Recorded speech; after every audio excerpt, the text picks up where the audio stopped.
développer ici les 4 façons de gagner de l'argent. Il n'y a que 4 manières de gagner de l'argent. Ok? Donc prenez des notes pour ceux qui vous donnent.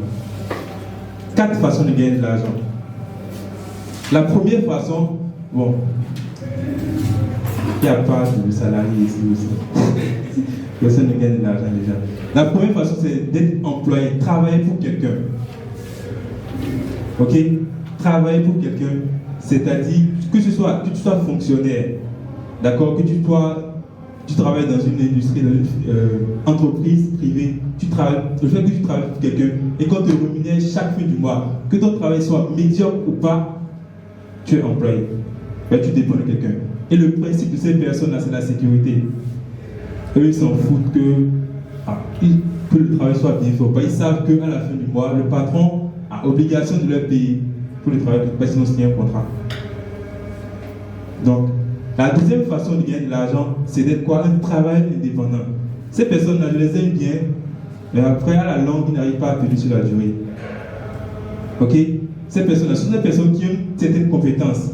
Bon, ils disent d'abord, ils sont fatigués de leur patron, ils disent non, moi je suis fatigué d'être employé, je suis fatigué de travailler d'arrache-pied pour mon patron qui me paye mal.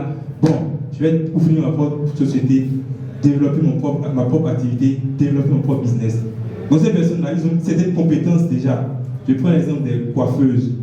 Elles ont appris auprès de leur patron, à un moment donné, ils ont eu le diplôme, elles deviennent travailleuses indépendantes. Elles ouvrent leur petit atelier. Les coiffeurs, les tailleurs, mais eux, leur souci, c'est qu'ils travaillent. Ils sont le propre patron, c'est bien, mais ils travaillent tous les jours, 7 jours sur 7, ils n'ont pas de repos. Parce que tant qu'ils ne travaillent pas, ils ne font pas rentrer de l'argent. Le jour où ils sont en train de dormir, l'argent ils dorment, il n'y a pas de client qui vient taper à leur porte. Est-ce que vous voyez? Donc c'est un peu les communes de travail indépendants. Eux, ils travaillent d'arrache-pied, ils ont leur propre business qu'ils développent régulièrement. Mais quand ils n'ouvrent pas leur boutique, quand ils ne commencent pas à travailler, les avocats aussi, ceux qui ont des cabinets, c'est pareil. Ok? Même s'ils ont quelques employés, le travail dépend complètement d'eux. Il faut qu'ils soient présents pour que la tâche soit bien accomplie. Je prends l'exemple des restaurants. Est-ce que vous êtes allé dans un restaurant où vous avez vu la vendeuse, elle est en train de cuisiner. Vous avez mangé une fois. Ok? C'était bon. Vous êtes revenu le lendemain. C'est une autre personne qui a cuisiné. Vous avez mangé, ce n'était pas bon. Vous n'allez plus dans ce restaurant parce que vous voulez forcément que ce soit la même personne qui cuisine pour vous. Ok, donc les entreprises, souvent, dans les restaurants, ils font en sorte qu'on ne voit pas le cuisinier qui prépare. Est-ce que vous voyez la stratégie? Pour que vous n'ayez pas cet attachement émotionnel à la personne qui a cuisiné.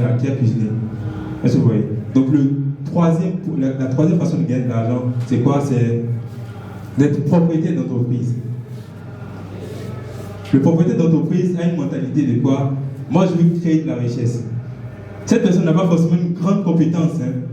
Elle n'a pas une très grande compétence, mais elle a une vision.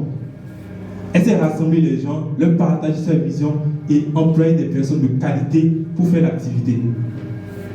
Donc, elle se crée un système qui génère de l'argent régulièrement. Donc, cette personne a régulièrement de l'argent. Même quand elle se retire de l'activité, même quand elle n'est pas présente, son activité continue à fonctionner. Comparé à la personne là qui est un travail indépendant, qui dépend de son activité. Il faut forcément qu'elle soit là pour que l'activité marche. Le propriétaire d'entreprise peut s'écarter 2 ou 3 jours, son activité continue à rouler.